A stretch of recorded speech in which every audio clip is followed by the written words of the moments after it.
Assalamualaikum warahmatullahi wabarakatuh.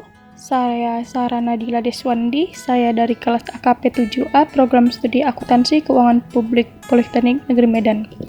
Di sini saya akan mempresentasikan hasil resume saya bab 11 tentang mengelola fungsi audit internal. Dengan dosen pengampu Ibu Dr. Deliana Tarmuzi, SEAK MSICE. Mengelola fungsi audit internal.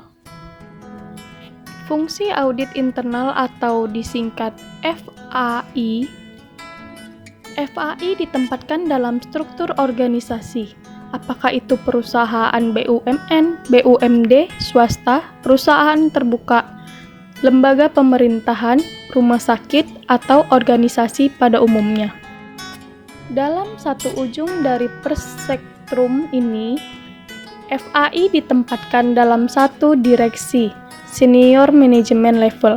Dengan demikian, FAI mempunyai posisi yang terlihat nyata, otoritas, dan tanggung jawab untuk, yang pertama, mengevaluasi secara independen penilaian yang dilakukan manajemen terhadap sistem pengendalian internal.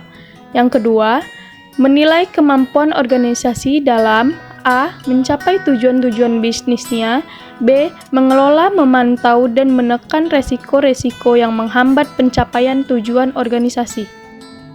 Internal Audit Charter, Piagam Audit Internal.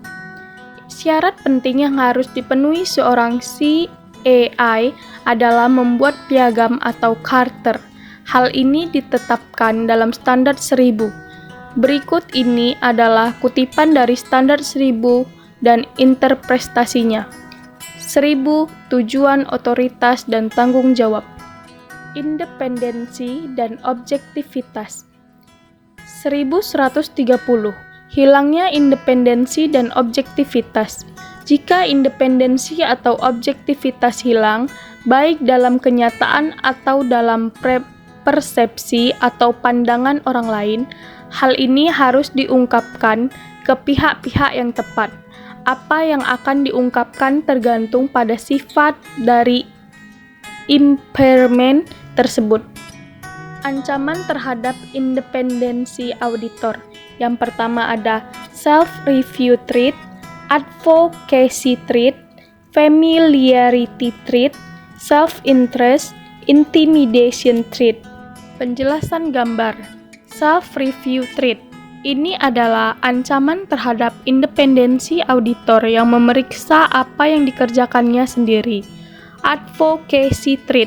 Seperti self-review threat di atas, bedanya di waktu yang lalu ia melakukan penugasan consulting dan memberikan advice atau nasihat mengenai proses tertentu dalam sistem pengendalian internal.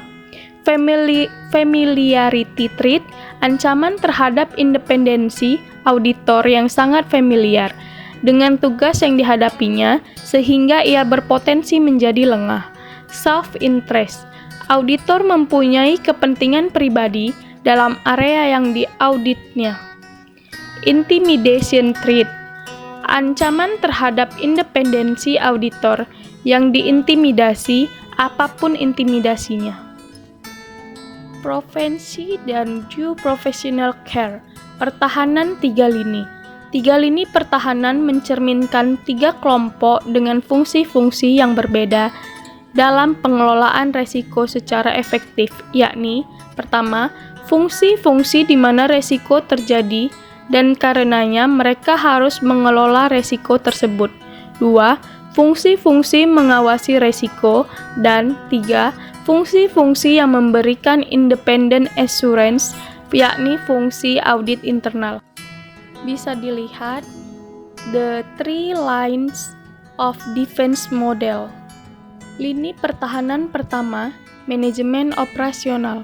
Pada lini pertahanan pertama, para manajer operasional yang terutama berurusan dengan resiko dan karenanya mereka yang harus mengelola resiko tersebut.